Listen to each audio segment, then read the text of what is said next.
Hello everyone, कैसे हैं आप सब लोग। उम्मीद है बहुत अच्छे होंगे। मेरा नाम है शिवम और होम साइंस जंक्शन पर आप सभी का स्वागत है। आज की वीडियो में हम देखने वाले हैं डी ट्रिपल एस पी क्या होता है, कौन कौन से एग्ज़ाम कराता है, क्या एग्ज़ाम पैटर्न है, क्या सैलरी रहती है और क्या हमारी सही स्ट्रेटेजी रहनी चाहिए इस एग्ज़ाम को क्लियर करने के बारे में। तो चलिए स्टार्ट करते हैं। सबसे पहले भाई डी ट्रिपल एस पी की अगर हम फुल फॉर्म की बात करें तो ये क्या होता है, Delhi subordinate service selection board. तो ये इसकी फुल फॉर्म हो गई। यह दिल्ली सरकार के अंतर्गत विभिन्न पदों पर भर्ती के लिए परीक्षा आयोजित कराता है। जैसे कि आपने सुना होगा एसएससी के बारे में, यूपीएससी के बारे में, बीपीएससी के बारे में, या फिर रेलवे के एग्जाम के बारे में बात करोगे तो आरआरबी के बारे में, आरआरबी एनटीपीसी है ना।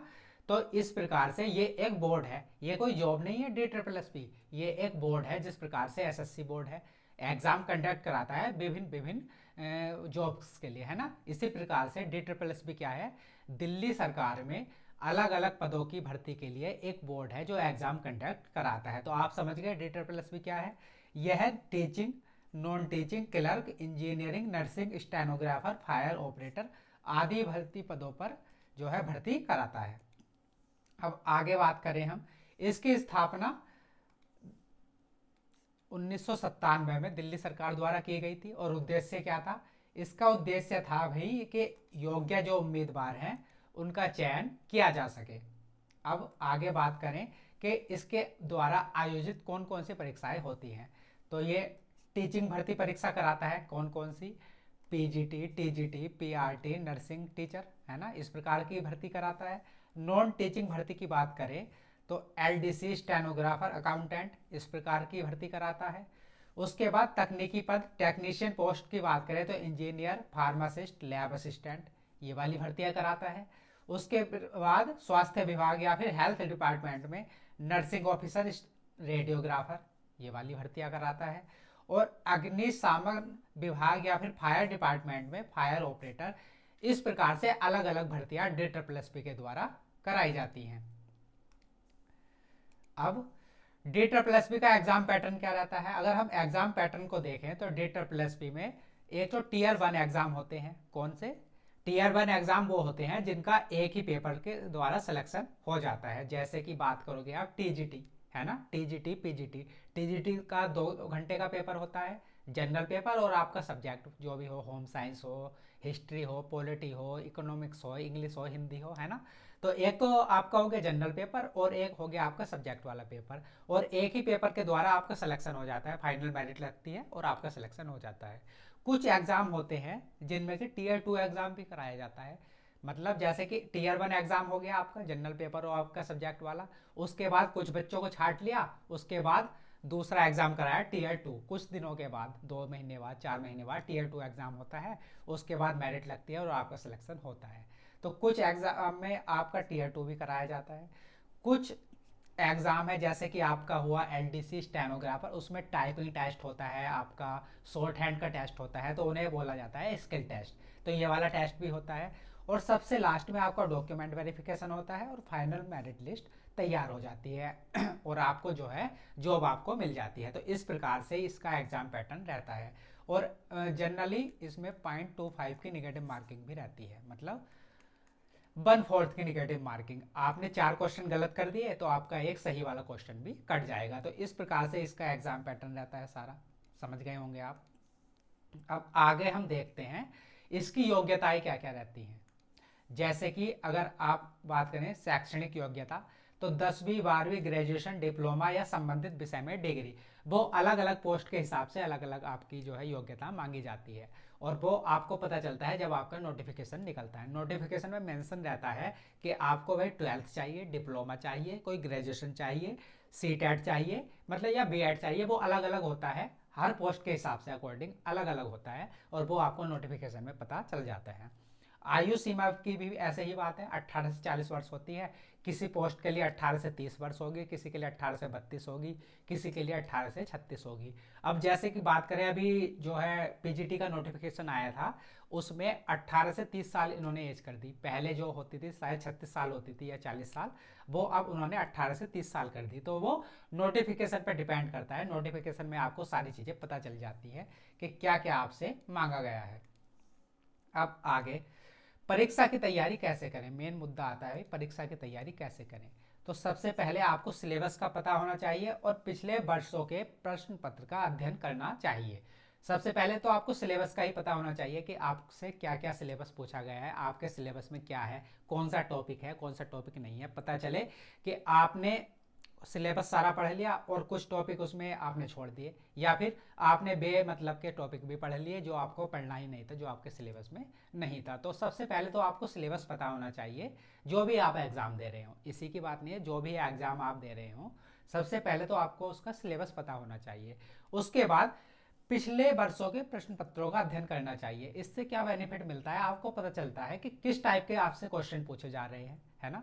आपने कोई टॉपिक कर लिया और आपने पिछले वर्ष के प्रश्न लगाए, PYQ लगाए, तो आपको पता चल गया कि भाई हमने टॉपिक तो पढ़ा था लेकिन हम क्वेश्चन कर पा रहे हैं या नहीं कर पा रहे। अगर एग्जाम में क्वेश्चन आया MCQ तो हमसे सॉल्व हुआ या नहीं हुआ। तो इसलिए पिछले वर्षों के प्रश्न पत्रों का अध्ययन करना बहुत जरूरी है। मॉक टेस्ट लगाएं, ऑनलाइन टेस्ट सीरीज दें, इनसे आपका टाइम मैनेजमेंट होता है। मॉक टेस्ट दोगे और ऑनलाइन टेस्ट दोगे तो क्योंकि आपका एग्ज़ाम होने वाला है ऑनलाइन, अब ऑफलाइन का तो चक्कर ख़त्म है, ऑनलाइन ही एग्ज़ाम होने वाला है, तो मॉक टेस्ट से आपको एग्ज़ाम वाली फील आती है, तो इसलिए मॉक टेस्ट लगाना भी बहुत ज़रूरी है। थर्ड नंबर आता है टाइम मैनेजमेंट और सही स्ट्रेटेजी। अब भाई DSSB के एग्ज़ाम में टाइम मैनेजमेंट बहुत ज़रूरी है। क्यों ज़रूरी है, इसका आप अगर जनरल पेपर देखोगे तो 5 सेक्शन आते हैं, हिंदी, इंग्लिश, GK, रीजनिंग, है ना। तो इस प्रकार से 20-20 नंबर के 5 सेक्शन आते हैं।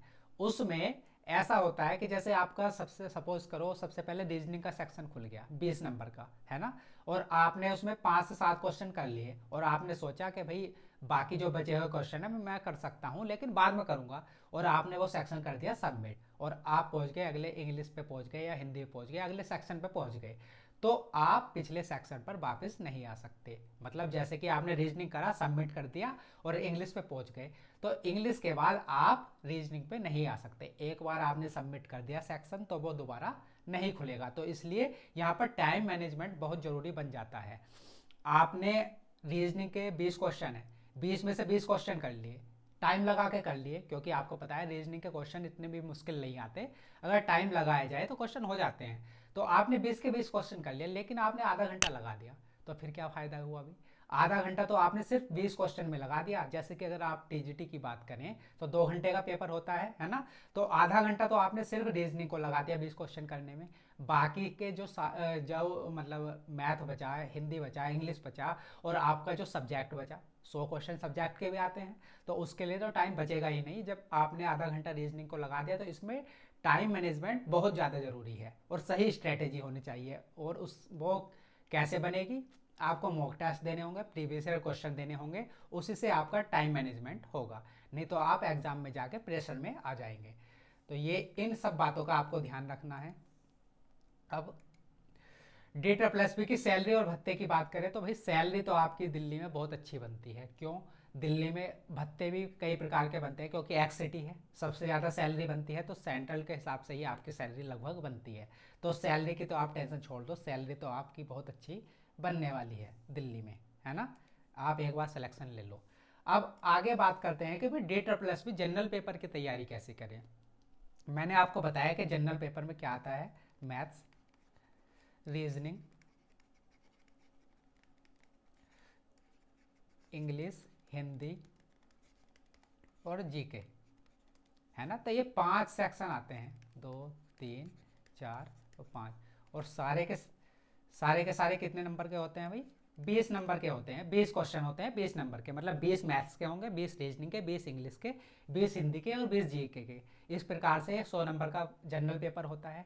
इसमें मैं आपको तैयारी कराऊंगा ये 2, मैथ्स और रीजनिंग की, इन 2 सब्जेक्ट की मैं आपको तैयारी कराऊंगा कि भाई रीजनिंग में आप 18 प्लस नंबर कैसे लेके आए और मैथ्स में 15 प्लस नंबर कैसे लेके आए।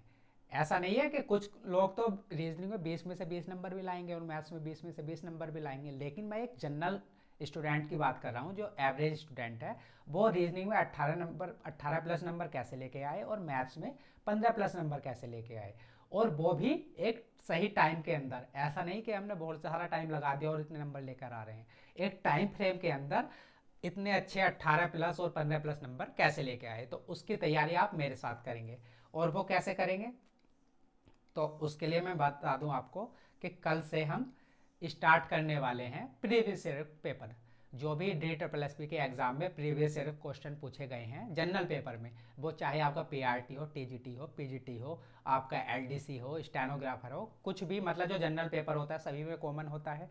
आपने एक बार जनरल पेपर कर लिया तो आप DSSS का कोई सा भी एग्जाम क्लियर कर सकते हैं, क्योंकि जनरल पेपर तो आपका लगभग सभी एग्जाम में कॉमन है, जो 100 नंबर का है ना। तो उसका अगर आपने एक बार पकड़ बना ली तो वो सभी एग्जाम आप जो DSSS के देने वाले हैं उसमें आपको बेनिफिट देगा। तो कल से हम सबसे पहले तो प्रीवियस ईयर पेपर को ही सोल्व करेंगे, और वो भी कैसे, सबसे पहले 2024 में जो एग्जाम हुए हैं, उसके बाद 23, 22, मतलब लेटेस्ट से पुराने की तरफ चलेंगे। सबसे पहले 2024 के पेपर सोल्व करेंगे, उसके बाद 23 के, और उसके बाद 22 के। प्रीवियस ईयर पेपर सोल्व करने का बेनिफिट ये है, आपको एग्जैक्ट पता चलेगा कि DSSS का लेवल क्या है और किस प्रकार से आपसे क्वेश्चन पूछे जाते हैं, और उसी के अकॉर्डिंग जो टॉपिक हमें भारी लगेगा, मतलब मान लिया कि मैथ्स में कोई टॉपिक भारी लगा, प्रॉफिट एंड लॉस या कुछ भी है ना, इसी प्रकार रीजनिंग में कोडिंग डिकोडिंग कुछ भी टॉपिक भारी लगा, उसी के अकॉर्डिंग हम उस पर्टिकुलर टॉपिक को लेके कुछ क्लासें कर लेंगे। तो सबसे पहले तो हमें यही काम करना है कि प्रीवियस ईयर क्वेश्चन सोल्व करने हैं, क्योंकि आपको पता है कि अब नोटिफिकेशन आ गया 1 अप्रैल से आपके DSSS के एग्ज़ाम स्टार्ट होने वाले हैं। तो अब आने वाले टाइम में बहुत सारे एग्ज़ाम आएंगे, तो आपको सही से तैयारी करनी है। तो हम कल से अपनी क्लास स्टार्ट करेंगे मैथ्स और रीजनिंग की प्रीवियस ईयर पेपर या प्रीवियस ईयर क्वेश्चन के साथ। तो मिलते हैं कल की क्लास में, कल की क्लास में मिलेंगे। और अगर आपको वीडियो अच्छी लगी है तो लाइक कर देना, शेयर कर देना, और मैं आपको जो ये पेपर सॉल्व कराऊंगा या क्वेश्चन कराऊंगा उसका जो है PDF आपको इस वाले टेलीग्राम पे मिल जाएगा, home science by Prerna ma'am. तो आप इसे ज्वाइन कर लेना जिससे कि आपको PDF मिल सके। तो मिलते हैं चलो कल की क्लास में, तब तक के लिए धन्यवाद, नमस्कार।